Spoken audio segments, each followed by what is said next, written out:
Located on the far Rockaway Peninsula, Edgemere is a city that brings you away from the conventional New York City, connected via the A train. It houses 7,000 people and is surrounded by water on three sides. The south side is bordered by the Atlantic Ocean, while the northern side is bordered by Jamaica Bay. The city has been through years of transformation in terms of its population size, ecology, and its recreational use. Most distinctly, we see a transformation of Edgemere's physical landmass due to rising sea levels and the destruction of the salt marshes through dredging. In the last century, we see the overall form of Edgemere on the bayside continuously changing.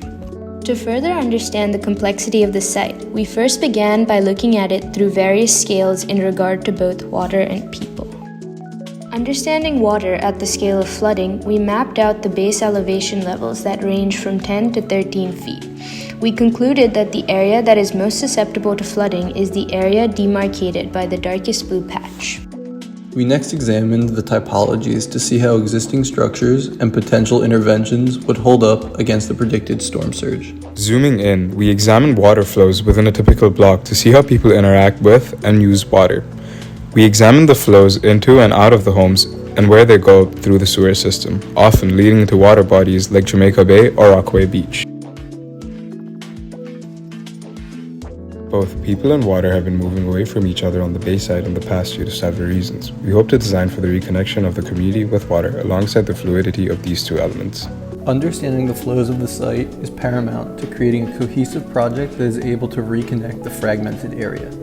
Considering the density and the flows of water to the community as well as money, we hope to create a space that brings together these elements to foster a rich and flourishing site for the residents of Edgemere. The community has seen a massive retreat from the water's edge in the past decades from disenfranchisement of the community and natural phenomenon. The global rise of sea level, increased frequency of storms, and a lack of financial investment has caused a retreat from the water's edge and therefore a gradual dissolution of the community as a whole. Acknowledging the reasons for this retreat, we aim to create safe spaces allowing the community to reclaim the coast as their own. The community itself is able to be viewed in various scales, from the individual to the business to the community along the street.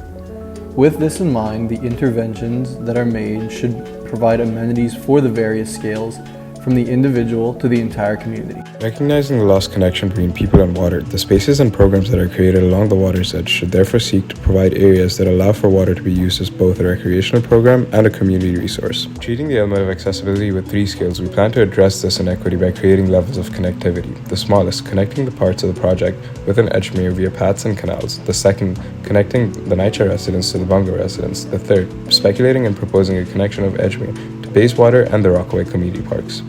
There should be a balance between protecting the community from potential issues of sea level rise and reconnecting them. The previous resiliency strategies implemented on the site have left the community and the water completely separate. Softer strategies such as marshland restoration are more long-term solutions as they grow and shrink with rising and falling water levels. The spaces that are created should not only help the existing members of the community, but should also look forward to fostering the growth of it into the future.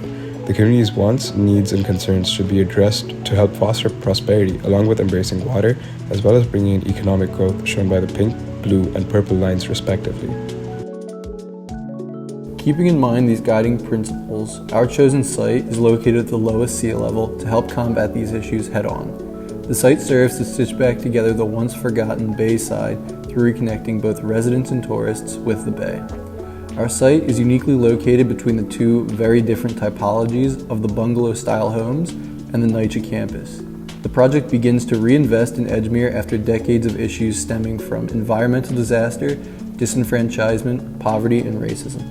A major entrance to our project is right at the intersection of Beach Channel Drive and Beach 43rd Street. This entrance repurposes an underutilized parking lot for the Beach 41st NYCHA houses into a WeWork and plaza. Locating the WeWork on this corner also helps make the co-working space accessible and noticeable for everyone in Edgemere. Passing the plaza and WeWork, users are then introduced to the bay. Looking back at the NYCHA housing complex, expansive views of the bay and its ecology can be seen interacting with the hardscaped elements of the bay's edge. Strolling through the pathway, users can experience the various scales of water, whether it be the calm neutral bay, filtered pools, or the flowing streams throughout the project. This perspective looks at the retail space that consists of medium-sized food and kitchen spaces, medium-sized shops, and a fresh food store for groceries. The view we see from here shows one of the resilience strategies adopted for the long-term protection of Edgemere, while still embracing the nature of the bay. The elevated marshlands allow for spaces to be embedded into the edge of the coast. The Ecological Center looks to not only rekindle the relationship between the community and water, but also serve as an adaptive program centerpiece that looks to draw in new visitors and adapt to the changing climate. Here we see underneath the Ecological Central's central walkway. While creating a space occupiable for humans, the Ecological Center aims to establish spaces that can negotiate between humans and water.